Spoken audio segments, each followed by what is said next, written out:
वाहिगुरु जी।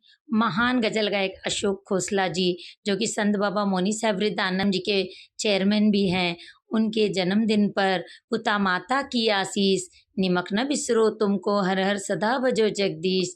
इस महावाक्यानुसार जैसे ही अशोक खोसला जी ने आश्रम में कदम रखा, बाहर ही उन पर फूलों की बरखा की गई, फूलों के गुलदस्ते उनके सम्मान में दिए गए और उन्हें जन्मदिन की हार्दिक बधाई दी गई।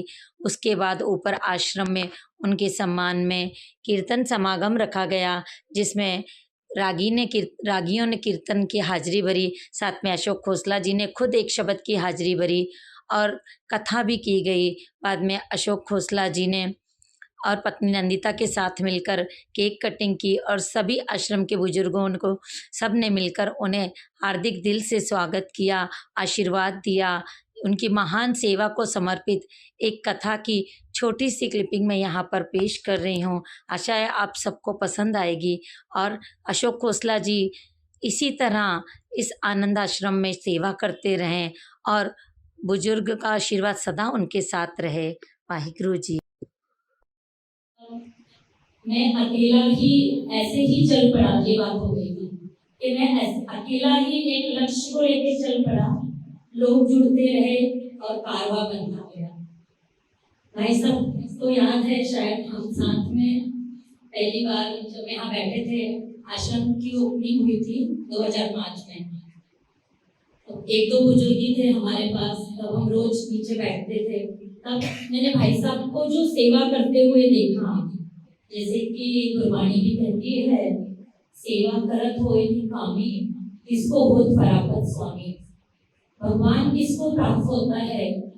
जो सेवा करता है।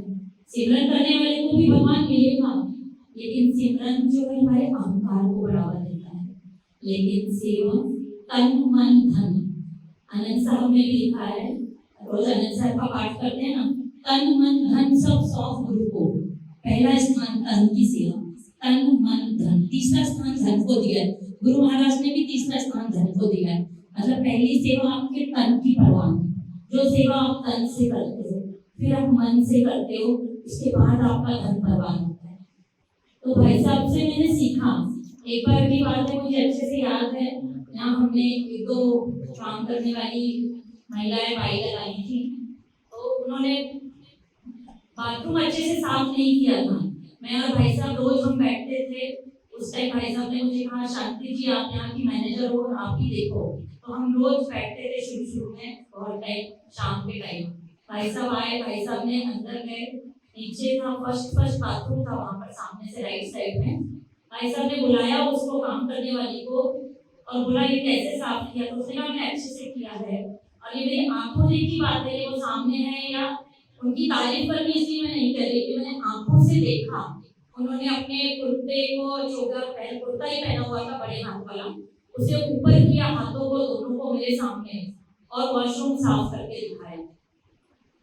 इनके लिए जयकारा बोल दीजिए, बोले सोनिहाल। तो साथ संगत जी ये सेवा है। सेवा से बोल के दिखाना नहीं, हम बोल देते, हम ऑर्डर करते, क्या करते हैं, हम जो भी चीज हम लेते हैं ना, हम उसको सप्लाई करते हैं दूसरे को।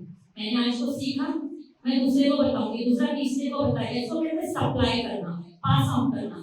लेकिन गुरबाणी कहती है अप्लाई करो, पहले अपने ऊपर अप्लाई करो।